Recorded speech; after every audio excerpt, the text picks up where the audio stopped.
आजकल हमारे फोन पर खबरें आती नहीं बरसती हैं, मतलब बिजली की रफ्तार से फैलती हैं।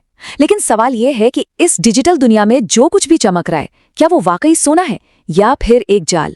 चलिए आज इसी जाल को समझने की कोशिश करते हैं। तो चलिए सीधे मुद्दे पर आते हैं और सबसे बड़ा सवाल पूछते हैं। अगर कोई खबर वायरल है, मतलब लाखों करोड़ों लोग उसे शेयर कर रहे हैं, तो क्या ये मान ले कि वो सच भी है? सुनने में तो ये सवाल बहुत सीधा साधा लगता है ना? पर इसका जवाब वो उतना ही पेचीदा है। तो सबसे पहले ये समझते हैं कि एक वायरल झूठ आखिर बनता कैसे है, मतलब इसकी बनावट क्या है। क्योंकि जो हमें दिखाया जाता है और जो असल में छुपाया जाता है, उसमें जमीन आसमान का फर्क होता है। अब देखिए, ये है वायरल झूठ की पूरी रेसिपी। सामने क्या परोसा जाता है? एक शॉकिंग हेडलाइन, साथ में ऐसे शब्द जो गुस्सा, डर या नफरत जगाएं, एक आधी अधूरी वीडियो क्लिप या फिर क्रॉप की हुई इमेज, और हाँ, सूत्रों के हवाले से खबर। लेकिन वो सूत्र कौन है, कोई नहीं जानता। ये सब सिर्फ इसलिए किया जाता है ताकि कंटेंट वायरल हो जाए।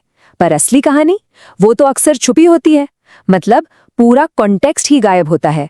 कोई पुरानी खबर नहीं बनाकर पेश कर दी जाती है और किसी की अपनी राय को ऐसे दिखाया जाता है जैसे वो कोई पक्का फैक्ट हो। और मजे की बात यह है कि एल्गोरिथम भी हमें वही सब दिखाता है जो हमें इमोशनली ट्रिगर करे। तो सवाल उठता है कि ये सब होता क्यों है? आखिर इसके पीछे का खेल क्या है? खेल बहुत सिंपल है, इस एक लाइन में छिपा है। अटेंशन इक्वल्स पैसा इक्वल्स पावर। सीधी सी बात है, ऑनलाइन दुनिया में जिसका ध्यान आप खींच सकते हैं, पैसा और पावर उसी के पास है। यही है वायरल झूठ के पीछे की असली सबसे बड़ी वजह। ठीक है, तो वजह तो समझ आ गई। अब ये देखते हैं कि ये झूठ इतनी तेजी से फैलता कैसे है। इसके पीछे कुछ बहुत ही सिंपल फॉर्मूले काम करते हैं, चलिए उन्हें समझते हैं। पहला फॉर्मूला, और शायद इंटरनेट का सबसे बड़ा नियम, स्पीड एक्यूरेसी से बड़ी है। मतलब रफ्तार सच्चाई से ज्यादा जरूरी हो गई है। सबसे पहले मैंने शेयर किया वाली होड़ में ये कौन चेक करे कि खबर सच्ची भी है या नहीं? बस एक क्लिक होता है और झूठ अपनी अगली मंजिल पर पहुंच जाता है।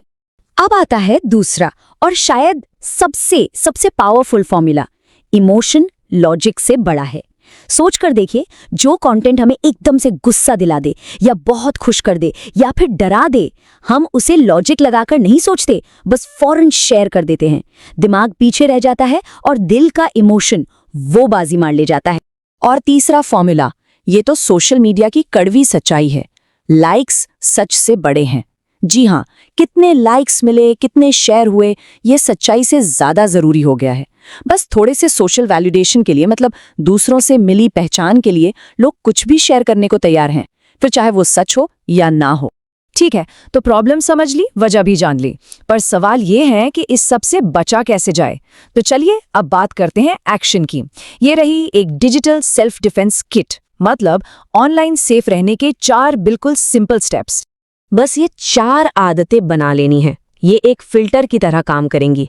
देखिए, नंबर 1, सिर्फ हेडलाइन पढ़कर एक्साइटेड नहीं होना है, खबर का सोर्स देखना है कि वो आ कहां से रही है। नंबर 2, एक पोस्ट देखकर यकीन नहीं करना है, 2-3 अलग अलग रिपोर्ट्स भी चेक करनी है। नंबर 3, व्हाट्सएप या रील से जो खबर आए उस पर तो थोड़ा शक करना बनता है बॉस।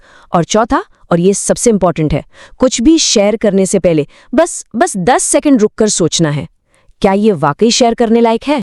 तो अब हम अपने इस विश्लेषण के आखिर में आ गए हैं, और यहाँ एक आखिरी लेकिन बहुत जरूरी बात है, एक ऐसा आइडिया जो इस पूरी बातचीत का निचोड़ है, जिसे हमेशा याद रखना चाहिए। इस लाइन को ध्यान से सुनिए और याद रखिए, हर वायरल खबर सच नहीं होती, लेकिन हर झूठ वायरल हो सकता है। तो अगली बार जब कोई सनसनीखेज चीज फोन पर आए, तो वो शेयर बटन दबाने से पहले बस एक पल के लिए जरूर सोचिए।